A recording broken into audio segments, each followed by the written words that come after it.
Hello guys, magandang buhay. Nandito tayo ngayon guys sa labas ng aming accommodation. Itong sa gilid ng mga puno, ang aming accommodation is nasa labas. Ay nasa loob ang aming accommodation. Itong mga kahoy na ito guys is sa labas ng aming accommodation. So sa tapat nito guys is may mga bilya or may mga factory na ginagawa guys, yung mga structural na mga ginagawa nila dyan. Sa tapat ng aming bilya lang yan, mga langga. Ang lawak niyan guys. At saka itong bus pala guys, ito yung bus ang aming, itong bus na ito ang aming company bus. Yung sinasakyan namin papunta sa trabaho. So, dito muna tayo sa labas guys. Along the road lang talaga guys ang aming accommodation. Tingnan nyo, kahabaan ng road na yan. So, sobrang busy po dito guys kasi itong mga katapat namin, itong may mga structural na yan na na wala pang mga bubong. Bago lang yan guys.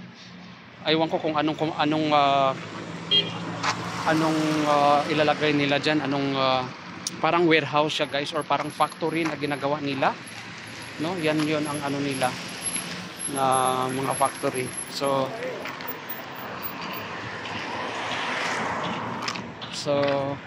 init masyado guys kasi sa loob, sobrang init din doon kasi wala kaming AC. Kasi tumirik yung generator namin. So tumirik, so meaning to say nasira ang generator, hindi na gumana. So napakainit po talaga doon sa loob. Hindi kami makapag pa-aircon, tapos walang electricity, hindi makapag-charge. So yun po guys ang nangyari, no? Kaya nga hindi kami pumasok ngayon kasi sobrang init. So para ma-actionan din po ang nasirang generator. Kasi dalawang generator yan guys. Ang isa is nasira, ang isa lang ang gumagana na. So tumirik ang isa ngayon. So hindi namin alam kung kailan ang namin, no? Kailan ulit ang namin, kailan aayusin ng or pupuntahan ng model dito, kung kailan pumunta ang mga boss dito guys, hindi namin alam. So kaya nga hinihintay pa namin, alas 10 na ng umaga. Wala pang mga boss na pumunta rito.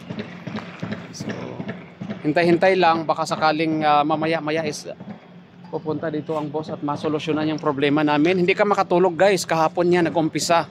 Alas 12 ng tanghali. So, nasira na yung walang diesel. So, dumating ang diesel gabi na, alas 10. So, saka pa kami nagkailaw. Instead na makapahinga kami kasi off namin kahapon, so hindi kami makapagpahinga kasi sobrang init, hindi ka makatulog. So ang ginawa na lang is hindi kami pumasok ngayong araw para po makapahinga din. Kasi sa kahapon, imagine guys, nasa labas kami kasi hindi ka naman pwedeng magstay sa loob kasi napakainit talaga. Hindi mo kakayanin na magtambay ka sa loob ng kwarto na napakainit, walang AC. Lalong-lalo na ngayon na summer dito guys. Ang hirap po talaga, napakainit talaga ang loob ng kwarto. So ipasilip ko lang sa inyo yung mga ginagawa, no? Yung napakalawak yan guys, ang bagong warehouse na ginagawa niyan. Ewan ko kung anong company na yan or anong warehouse anong pangalan ng warehouse ang dito na ginagawa nila.